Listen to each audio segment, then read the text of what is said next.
You're listening to New Retirement Radio, brought to you by the team at Prout Financial Design. Hello, I'm your host, Certified Financial Planner, Dennis Prout. I'm Heidi Cartwright, Financial Advisor and RICP. Advisors associated with Prout Financial Design may be either 1. Registered representatives with and securities offered through LPL Financial, member FINRA SIPC, and investment advisor representatives of Integrated Partners, a registered investment advisor, or 2. Solely investment advisor representatives of Integrated Partners, a registered investment advisor and not affiliated with LPL Financial. Investment advice offered through Integrated Partners, a registered investment advisor. Integrated Partners and Prout Financial Design are separate entities from LPL Financial. Dennis Prout and Nathan Prout are solely investment advisor representatives of Integrated Partners and are not affiliated with LPL Financial. The opinions voiced in this show program are for general information only and are not intended to provide specific advice or recommendations for any individual. To determine which strategies or investments may be suitable for you, consult the appropriately qualified professional before making a decision.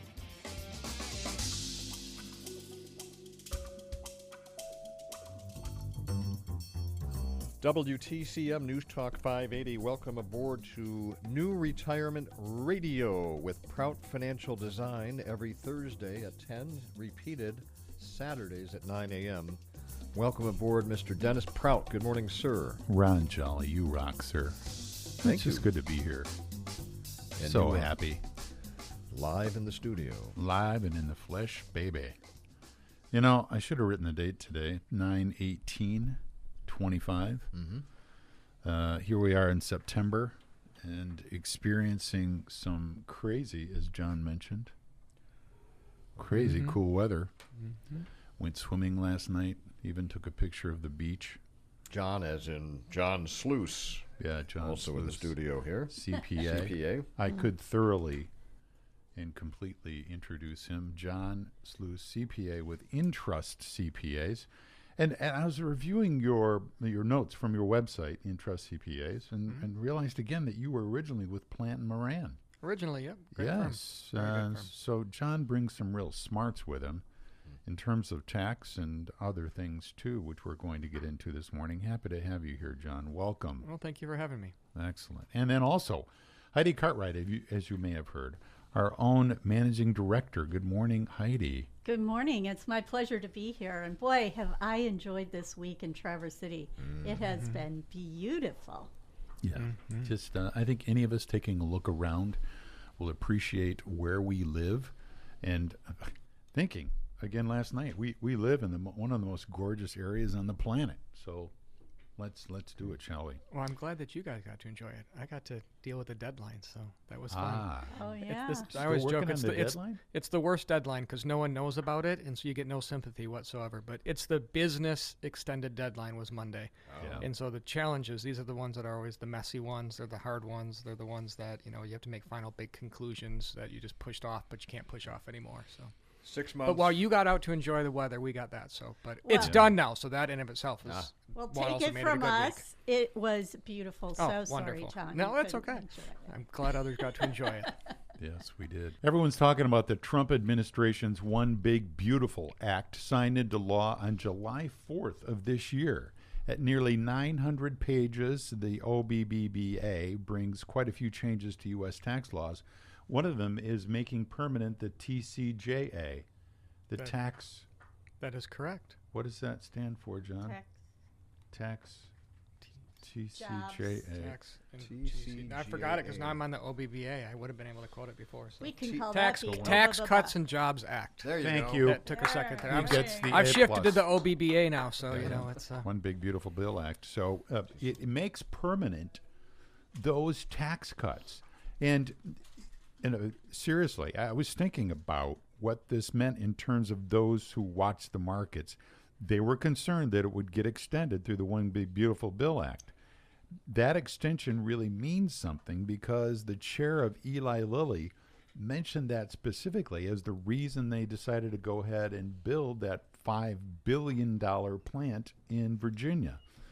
That means tax cuts made permanent for corporations. So their costs are lower. They can compete worldwide. So while now it's almost yesterday's news. That does mean something in that it was made permanent, does it not? Yeah, that's the biggest impact of this bill, right? Is that it doesn't feel like there's going to be much change because it's been in place since the 2018 with the Tax Cuts and Jobs Act. But by making it permanent, it has the biggest impact on dollars. It has the biggest impact overall. And making it permanent means comfort for people. It means you can plan. So you were just talking about the Eli Lilly there. Mm-hmm. They wouldn't have built a building, which is very permanent, if it was only an 8 to 10 year thing, right? There are parts of this bill here that are temporary. Well, we'll say, sure, great, thanks for giving it to us, but we're kind of knowing that in 3 years it may or may not be here. So you're not going to make large plans or big moves. So businesses under the Tax Cuts and Jobs Act, the business portion was permanent, but the individual was temporary. So there was the fear that it was going to go back up, and at the end of 2025, there was going to be all these sunsets. Biggest one of being is the tax rate. So the Tax Cuts and Jobs Act lowered the tax rates for individuals significantly. Well, it was set to go back up at the end of this year. So had this bill not passed, rates, everybody's income would have gone up. I don't want to say everybody. I'm an accountant. I can't say everybody, but most people's taxes would go up because the rates went up. And so therefore you would have paid more taxes. So the cut that you feel here is the cut that you felt for the last several years, but it continues on. And that's the biggest impact and the biggest overall feeling that you should have on this code and the comfort level of this passing. So really what we're saying is almost everyone is benefiting by the extension of those tax rates. Yep, you will never get an account to say everybody is, right? We can't do 100%. That's not allowed. But almost everybody will be impacted by this positive, or will receive lower taxes. So unless your income everyone. skyrockets. You win the lottery. Yeah. And therefore your tax rates are going to go up. But you say we'll see lower tax. We won't see a change. Most people won't see a change in their tax rate. It stays the same, right? It stays what it was as of the 2018 Tax Cuts and Jobs Act. So it's not going up. So again, that's where it's going to feel similar, but you're overall going to have a continued lower rate. Yeah. That is going to be permanent. I'm putting permanent in air quotes right now because it's as permanent as anything in government is. But it gives that comfort level, right? Because it takes a lot more to do. So permanent with Congress right now. Right. Yes. And then now I gave my agenda for today's radio show, and it was scheduled to end right around 9:00 p.m. based on the volume of what's in there too. So that's one of those that there's a lot of little caveats, a lot of little complications within it. So I think the good generalization is that almost everyone will feel the benefit of it, but it is very individualized and it is very nuanced on all the complications that are there. All right, we have a question. Yeah, we'll go to the phone. Karen in Traverse City is on the line for New Retirement Radio. Good morning, Karen. Good morning. How are you? Good, thank you. Good. I have a question in regards to capital gains. My mother, who is 85 years old, sold her home, which she's had for 50 years. She sold the home, made about $720,000. I was under the understanding that she did not have to pay capital gains on that, but now I'm hearing that anything over $250,000 profit, she does have to pay capital gains on? That's correct. So a lot of the misnomers is that this is related to a personal residence or your primary residence, that it's tax-free. Well, it's tax-free up to $250,000 gain per person. Right, so what you have to do, so if she passed away and she was single at the time, she'd have her $250,000 exemption. If she was married prior to that, you can go back and look. It does matter. There's a potential to have an increase in what's tax free, depending on what happened before. Right, so if it was in an estate or if it was for a husband or something along those lines, there could be part step up from those. But if it's just her and only her, then it would be the $250,000. So that is correct. Okay, because she was widowed 8 years ago, then it just reverts to her. She's still surviving, so it's just the $250,000 then. If she was widowed 8 years ago and you're able to go back and do some calculations and some documentation, there was likely a step up of what happened through the estate on his $250,000 as well that you can add inside of that. So you do have to do some documentations, and it's not a guaranteed and a foregone conclusion, but that is a possibility. Okay. Oh, okay. I appreciate it. Yeah. Hang on a minute, if you would. Her cost basis. How was her cost basis to any extent?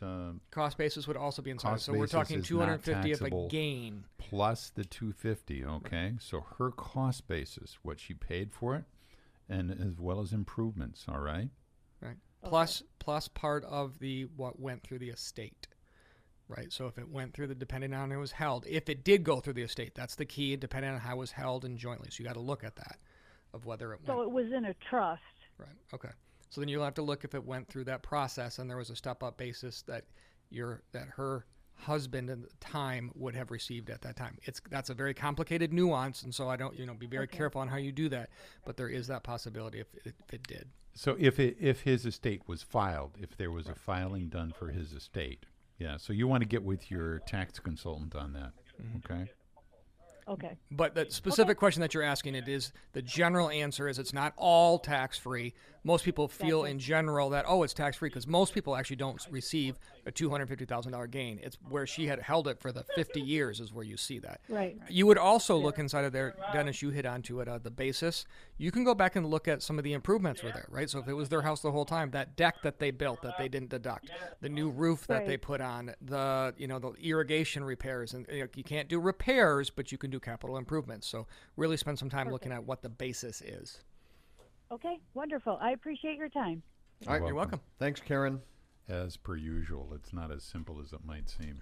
I've waited my entire career to be able to give a straight answer within 2 or 3 words. It has yet to happen. Yeah, well, that's probably a good thing.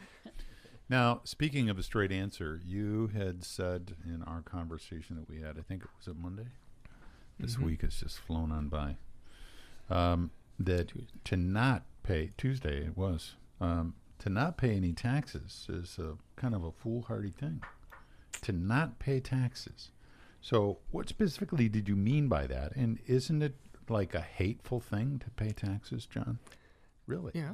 Given our society of hatred now, shouldn't we hate taxes? So as an accountant, I always dislike, as a tax accountant, I always dislike paying taxes. You loathe taxes, I loathe but taxes you don't hate that them. are not warranted or above what they should be. Okay. And this, what I was alluding to is more often than not, I'll have people will come in and say, well, I heard this from my neighbor, or my buddy from the church said this, or my friend said that, and I should really try in this. And the response there was, well, that might be perfect for them, but for you, it may or may not be a good answer. And what you hear and what you know might not be good. So now I'm going to go back, and this is another thing that we're talking about this morning, was that under this new bill, 88% of seniors are not going to be paying any taxes.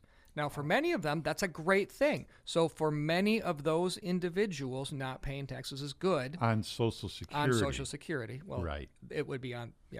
Yeah. So not paying taxes and paying taxes on Social Security, 2 different things.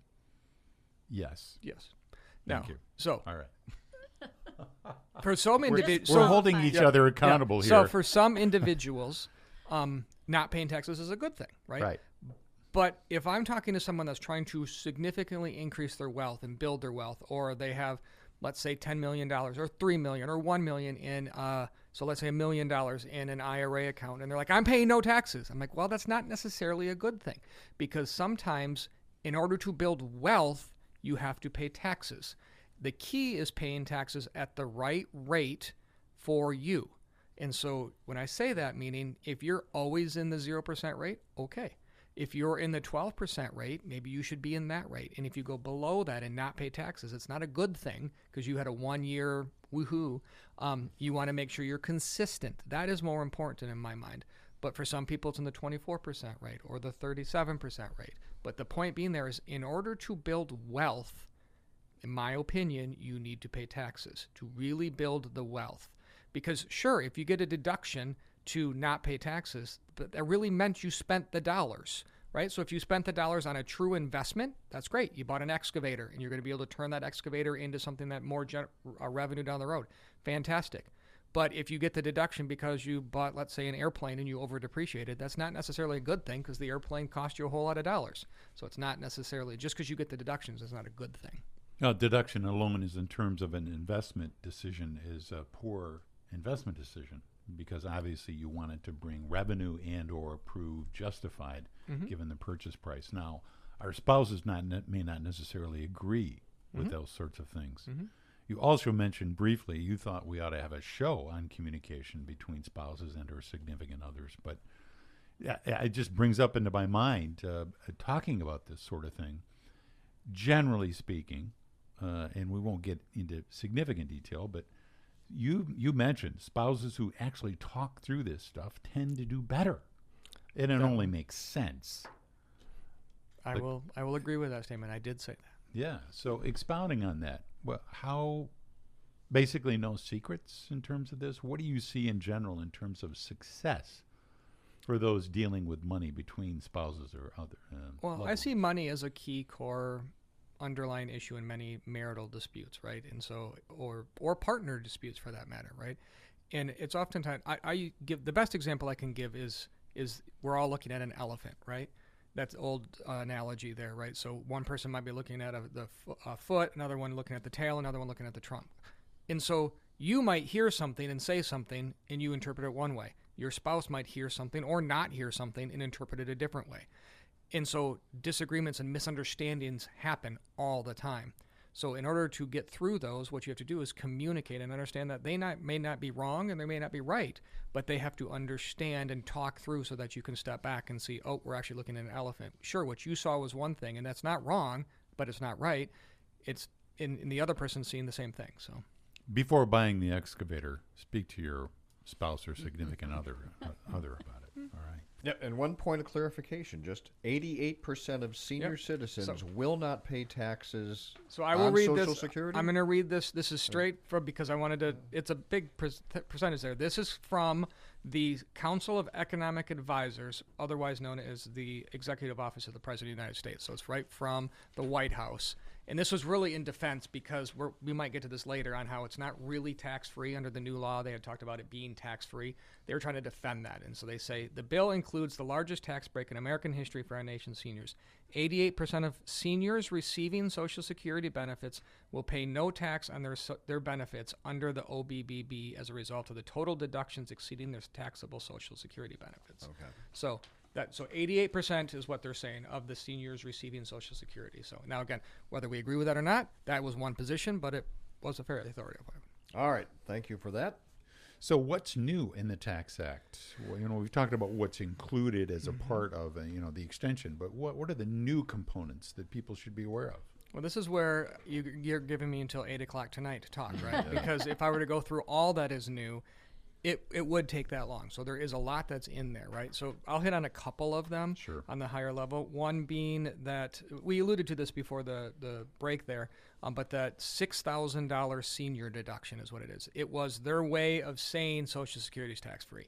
It's left-hand, right-hand thing. What they're trying to get to is say they couldn't change the Social Security laws, which is what was put in place for that taxable nature of it. And so they in order to get past what they wanted to get past, they said, okay, well, we're just going to do that $6,000 deduction. Now per person. Per person. So it's $6,000 per person over the age of 65 qualifies for the $6,000. Now, one of the caveats within this, and this is what you're going to feel on many of these that are there, is they're there, but then the phase out applies. And these phase outs are actually relatively low. So that's what you're seeing. A lot of what this act is they're giving you something and then they kind of take it away. Because yes, it applies for many. That was what they were trying to hit with that 88%. But for many, you're not going to see it because your income is too high. But as a general rule, if your income is below, if you're an individual, your income is below $150,000, then you're going to get an additional $6,000 deduction. If you're married, it's $300,000, and you get $12,000 deduction. I thought it was 75. Yeah. Or 75 and 100. 75 Yes, and thank you. 150, 75 yes. and 150. Thank you. Yeah. So if you're single and you make over 75,000, then that 6,000 starts phasing out. So it's not that it goes away immediately. So most things are phased in. So it's not a cliff. And then if you're married, it's double that. Yeah. So it's 150,000. Okay. So great. That's one thing that's out there. One I'll mention briefly here, but you talked about one of the benefits of this being is making things permanent. There was a lot of questions about the estate tax threshold because it was whether it was going to go up or go down. Well, this new law here puts in place that it is now $15 million is your estate per person, which it was what it was under the CPA, or close to it, but it was set to go way down from there.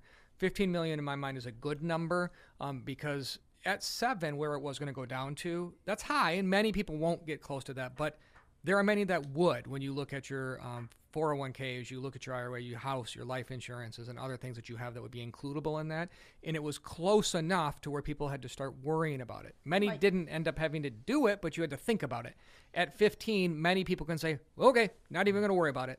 Now, there are some things you can do within that would make sense, maybe electing portability or otherwise, but it's going to certainly simplify the estate tax planning process. So and that helps with like local farmers with how much they can pass on. Yeah, farmers, business owners, have a house or two. It's in Traverse City, it's highly appreciated, right? So some of those, imagine that. Property on the bay. Yeah, right. Yeah, what's like interesting that. about that, there was a great article in the Wall Street Journal about a situation where an individual, they hadn't filed for portability. Now, discuss and define what portability means, John. So Well, it's you've that got a question that we couple. asked earlier today about the $250,000 gain that would have gone to a spouse. So electing portability is when one spouse passes away. Many people say, oh, I'm way below that $15 million threshold. I don't even need to think about it. Had they elected portability, all of the tax attributes from that would have transferred over, and so part of it would have then been able to apply towards the gain now. How does one elect portability? You file a form. You talk to your accountant. Yeah, it's Form 709 or 706, whatever that is.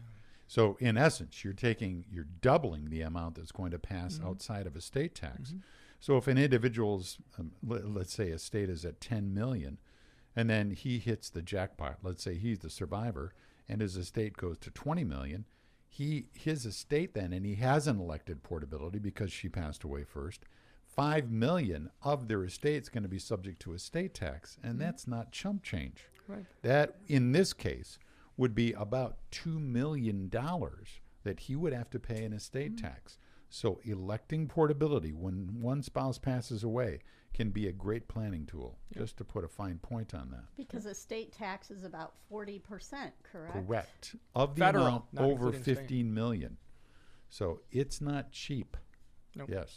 All right. So you want to be below those numbers. Yes. Yes. Correct. And most are, to Yeah, be sure. right, yes. But if you're in the range, keep that in mind should one spouse pass But electing away. portability is a good example. Again, we'll go back to the one that was just here before of going through that estate on having a step of that $250,000. Some of the tax attributes follow with it as well. Sure. And so it doesn't have to be just that gigantic numbers that are there. Again, you have to decide, was it worth filing the forms back in the day to save the taxes when the primary residence was sold, right? Those are some of those attributes you have to think about.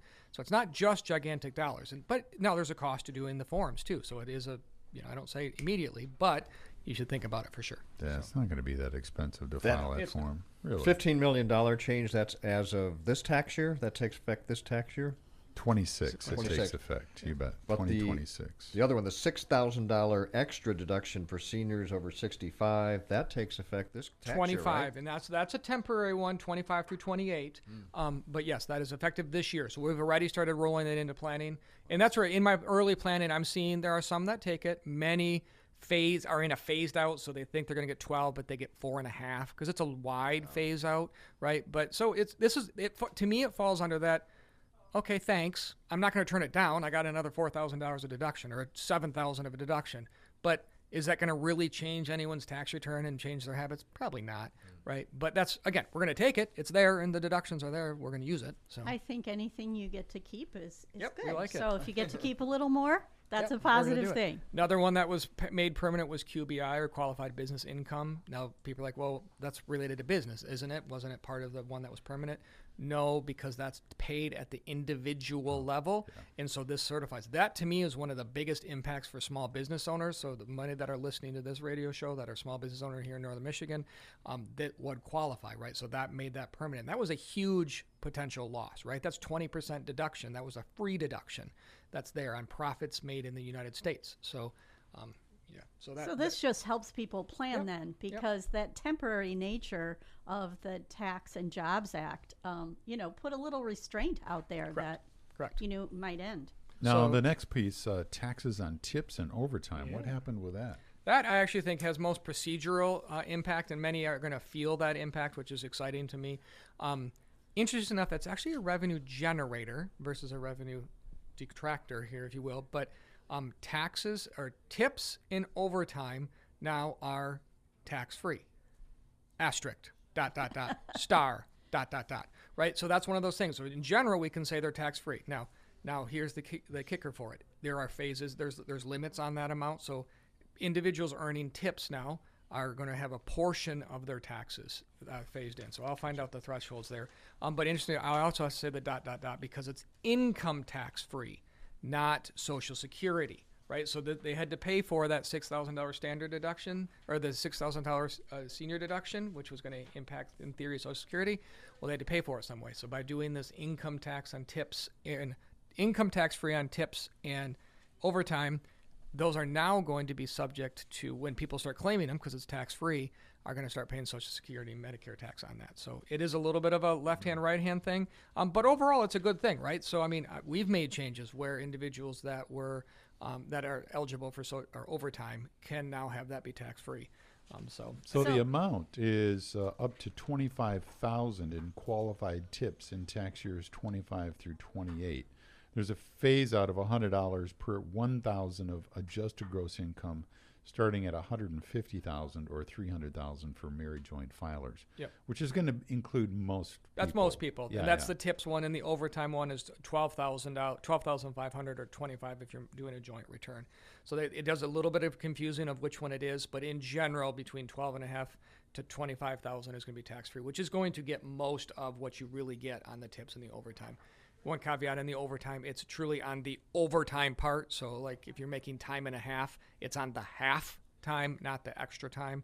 So again, what they're really trying to do is many people wouldn't have reported that before because on tips, they're just not going to report it. So the theory is by now getting more reporting because it's tax-free, you're actually going to get a little bit more overall.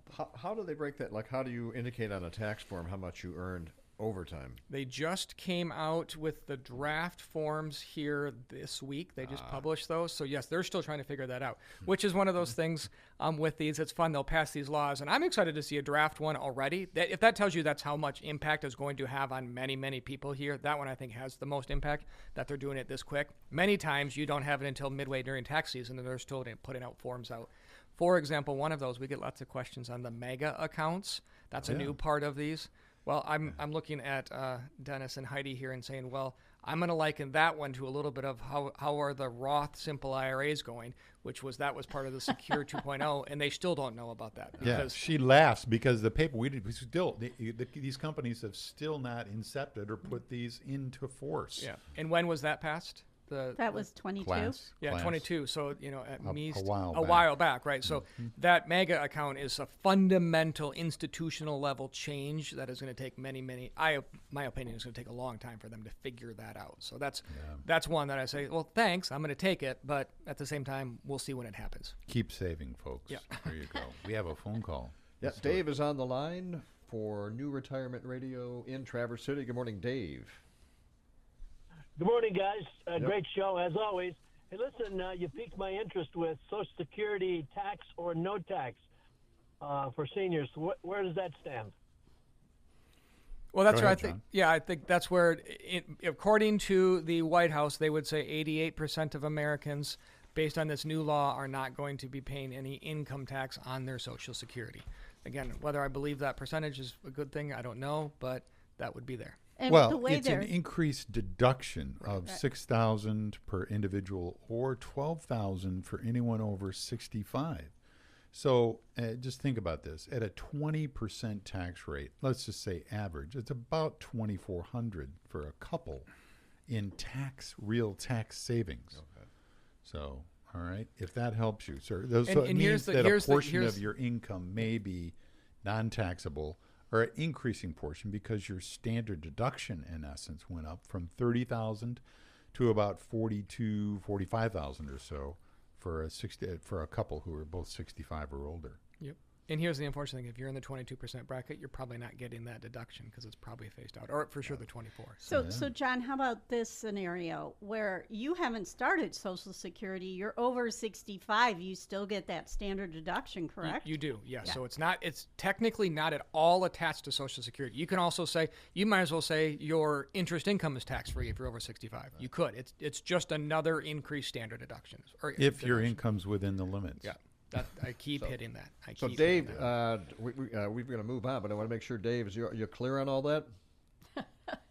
Well, it kind of got in the weeds, and you lost me. Bottom line is, if I'm in the 22% income bracket, I won't be having more in my pocket, or I will. You may. Again, you're talking to an accountant who depends on what phase of the 22% bracket you're in. If you're in the 12, you'll be okay, and you're in the 0, you'll be okay. So, yeah, again, for you, I'd say probably talk to your specific accountant. If your income is less than $150,000, if you're married filing jointly, then you'll get that full deduction. That's a fair way. If it's less than $150,000, okay? That's a pretty wide. Okay, that explains it. All right. That explains it a lot better. Yeah. Thank you. All right, thanks, Dave. Yeah, to be sure. Now, 150 is a pretty good It is amount. a good bracket. So it's, and why I keep qualifying it is because it depends on I can't just hit a percentage or a rate because it depends on if you're in the capital gains rate or the ordinary, kind of fluctuates inside there. Yeah. So you're right. I like that. If it's 150,000 modified AGI. Right. That's going to hit most people. Yep. So the married couples who qualify can reap a total deduction in 2025 of $46,700. Right. That's a significant deduction. Now, again, that's if you're qualifying within the income limits, which you'll want to know. Now, next, John, there are some other points in terms of what there's some other fun ones out there that I think. One that you'll probably hear a fair amount of media about is the vehicle loan or the auto loan interest deduction. So that is a $10,000 deduction that you up to $10,000 that you can get. Again, it's phased out by income and it's phased out by there's limitations of it has to be assembled in the United States, things like that. Which again, it's good. I'm going to certainly take this, and I think that many individuals it's going to be a benefit for them. At the same time, if you really step back and you look at it and you say, okay, if you have $10,000 of vehicle loan, let's assume at 5% interest, and I'm, asterisking all that kind of stuff, but that's $200,000 of vehicle loans.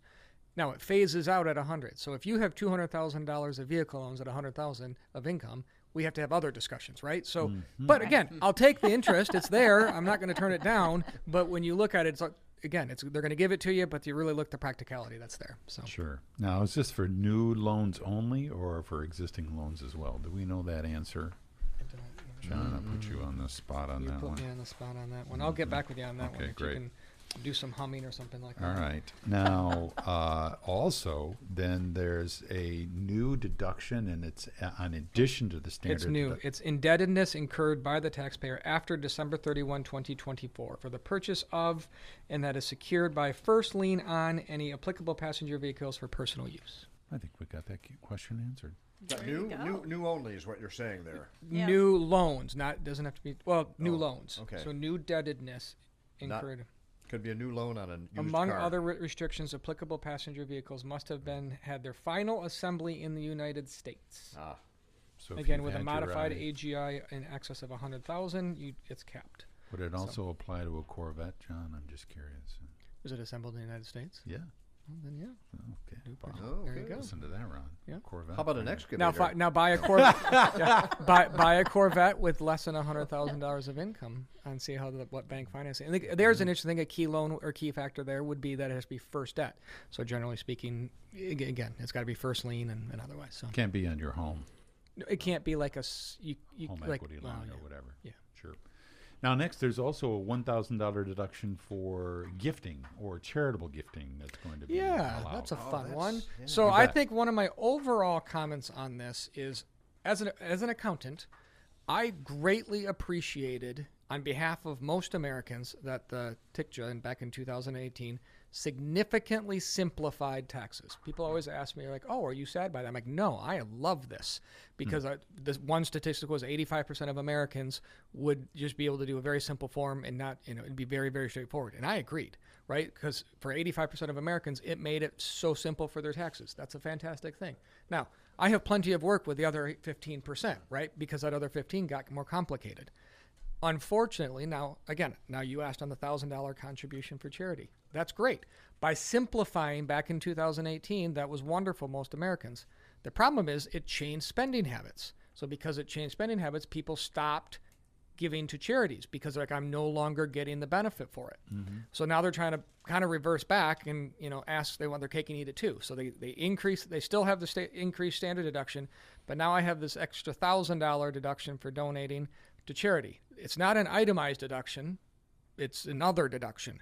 So do you need to keep receipts? Do you not? Well, you don't for itemized deductions, but you do need for other deductions now. So it made this more complicated, unfortunately, which is difficult. And so, again, I'm not answering your question straightly because I can't, because it is an other deduction now versus a standard deduction. And Sean, well, it's another deduction that's not based on the standard deduction. It's outside of it, but it allows someone to deduct up to $1,000 per individual, correct? Correct. So a couple could deduct up to $2,000 of charitable giving. Mm-hmm. Now, is this applicable in 25? Mm-hmm. Excellent. I think it starts in 26. Yeah, it's applicable in 26. Sorry. So it's applicable for planning in 25 for 26. So you might want to wait until January to make that. Huh. And I would also say, to me, the most impactful charitable giving you can do now is what's called a QCD, or Qualified Charitable Donation, which comes straight from your IRA if you have an RMD. Also, which should be done in January and February. I tell a lot of the charitable organizations that I consult with that it's no longer applicable in December. Your giving period is now January and February. That's when you have to be out asking. So. Right. But for those of us who might be under the RMD age, we can benefit by the correct, charity. by this $2,000. Yeah. Dennis is checking to make sure that we're correct. Yes. Contribution to retirement accounts or HSAs or doing QCDs could lower AGI, or adjusted gross income, for those nearing the $500,000 SALT phase-out thresholds.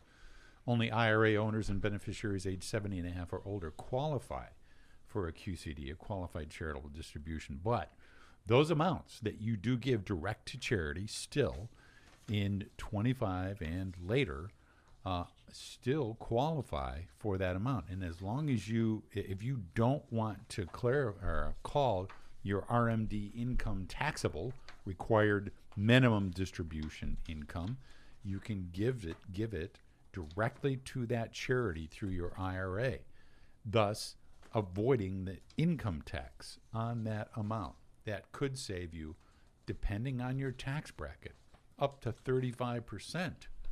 Right, and then you won't need that extra deduction because it doesn't even count in your income. If you're saving 35%, you're not going to be able to take advantage of that deduction anyway.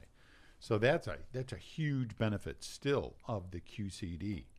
The qualified charitable distribution. So estate taxes partially increased, reduced federal income tax rates extended permanently was a big part of this. The standard deduction increase did occur as well for the regular standard deduction. The extra senior deduction phased out, but still applies to most folks. And then the charitable deductions for non-itemizers, that is $1,000 per individual after year 2026 on 1/1 of 26.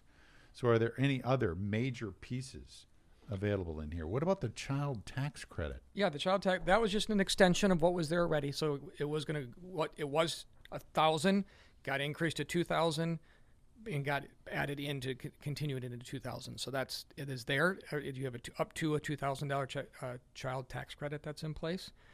So that's there now. I did confirm that the above the line charitable deduction is effective 2026 forward. So it's not for 25. Right. One of the couple new ones, some fun ones, is there's now it's a credit for doing charitable dollars for or scholarship funds. Essentially, it's a workaround to get for covering for private tuition for private schools that they can put in place. Now, that's not effective until 27 because it have to go through the schools, but essentially private schools, now you get a credit for that. So that's up to $1,700.